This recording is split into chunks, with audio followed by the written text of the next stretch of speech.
Daily Mail, Paul. Yeah, no surprise really with the Daily Mail. Trump rages at Biden's fascist state. And he called him that in his 40 minutes speech this afternoon. And for me, forget all the drama, OK? This is a very serious moment, I think, in US history, certainly modern history.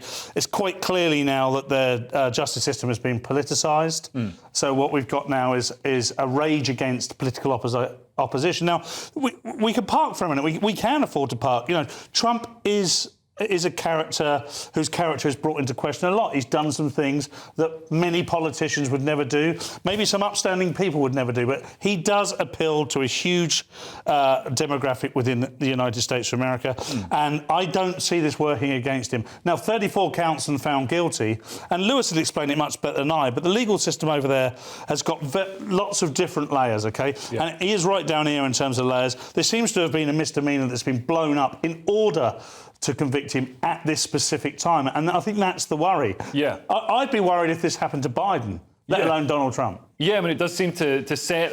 it's definitely setting a precedent. This has never happened before. And it seems to be backfiring as well, Lewis. I mean, well, I think we think it's backfiring here at the GV News studio. It's like, this is crazy. But I think it might actually work. But Trump is already 6 points ahead in the polls, six extra points ahead. I think he was already slightly ahead. And he raised, in 10 hours, he raised $39 million for his campaign. You know what? I hate to say it. In America, that's not much money. I mean, the guy who's the prosecutor, this Alvin Bragg, he's got $41 million.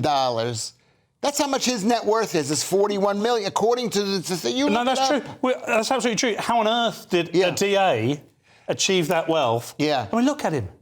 But do you think... Yeah, he's fat. But do you think this could... Because a lot of voters are waking up to the fact that, they're seeing... they're being denied the option to decide for themselves at the ballot box. Instead, it's being decided in court. And one of the options, Donald Trump, who's very popular, as Paul says, with a lot of voters, is being taken away.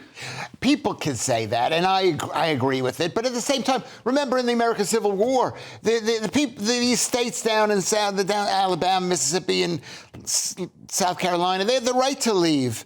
But the North said no. In a way, this is a new battle of the American Civil War in the 1860s. Yeah, perhaps it is. And I think that's a really interesting point, because what happened yesterday, if it hadn't happened already, it's definitely happened now, is the seed has been sown for civil unrest in November. Yeah. That's when the real judgment happens, on November the 5th in the States. And whatever happens now, whichever way it goes, the seed has been sown. Whichever way it falls, there's going to be huge unrest. Well, we've already seen unrest. We've seen unrest from the left through the Black Lives Matter riots and Antifa riots, which are, basically the sort of the far left street militia of the left. Yeah. And we've also seen it from the January 6th riots, where right-wing people, Trump supporters, took action. But there does seem to be different rules applying to each side. With the January 6th riots, they got the maximum possible sentences, whereas the BLM rioters were, they were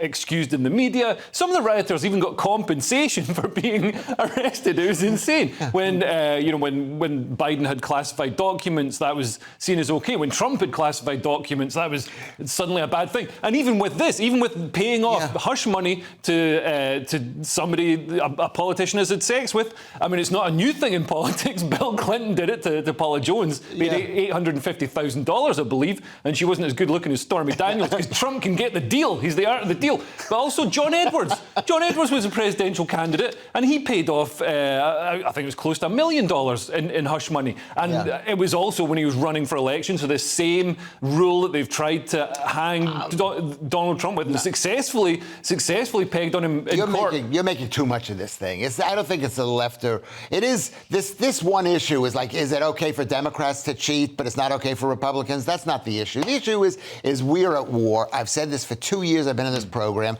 We're at war between the Democrats, or you could call them the Team World people, the left people versus the right people. And I think right now we're sitting here thinking that Donald Trump is going to make it home and win.